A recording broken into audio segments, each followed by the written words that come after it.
తిరుపతి రూరల్లో అక్రమ ఇసుక రవాణాకు అధికారులు ఎట్టకేలకు అడ్డుకట్ట వేశారు.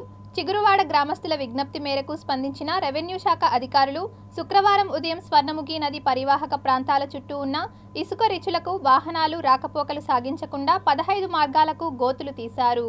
తిరుపతి రూరల్ పరిధిలోని స్వర్ణముఖి నది పరివాహక ప్రాంతాల్లో ఇసుకాసురులు వందలు వేల టన్నుల ఇసుకను ప్రతిరోజు అక్రమంగా తరలిస్తుండటంతో చుట్టుపక్కల గ్రామాలకు చెందిన ప్రజలు ఓవైపు నీటిమట్టం తగ్గిపోతుందని, మరోవైపు పొలాల్లో నాటిన పంట నాశనమవుతూ మట్టి తరలింపుతో చెట్లన్నీ నేలకు ఒరుగుతోందని రెవెన్యూ శాఖ అధికారులకు విజ్ఞప్తి చేయగా రూరల్ తహసీల్దార్ మారుతి వెంటనే స్పందించారు.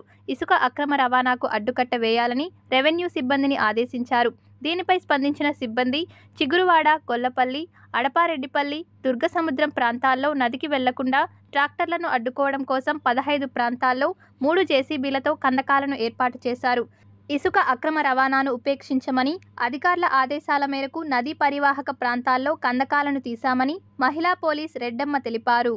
చిగురువాడలో మహిళా పోలీసుగా ఉన్నాము. ఇక్కడ ఈ నదీ ప్రాంతం ఉంది కదా, స్వర్ణముఖి నదీ ప్రాంతము. ఇక్కడ నదికి ఆనుకొని ఉన్నటువంటి తోటలకు సంబంధించిన రైతులందరూ కూడా తీవ్రమైన ఆందోళన చేస్తున్నారు. ఇక్కడ ఇసుక తరలించుకుపోవడం వల్ల వాళ్ళ భూములు చాలా కోతకు గురవుతున్నాయని, అదేవిధంగా ఇక్కడ మనకి మనం 2 years లోపల చూసాము, ఒక మంచి బ్రిడ్జి కొట్టుకుపోయింది ఇలాంటి ఇసుక లోడడం వల్ల. కాబట్టి దీని మూలంగా మేము ఏం చేస్తున్నామంటే ఇక్కడ గాడి తీయడం జరుగుతోంది ఎంఆర్ఓ గారి ఆదేశాల మేరకు. కాబట్టి మీరు కూడా ప్రజలకు తెలియజేస్తే బాగుంటుంది.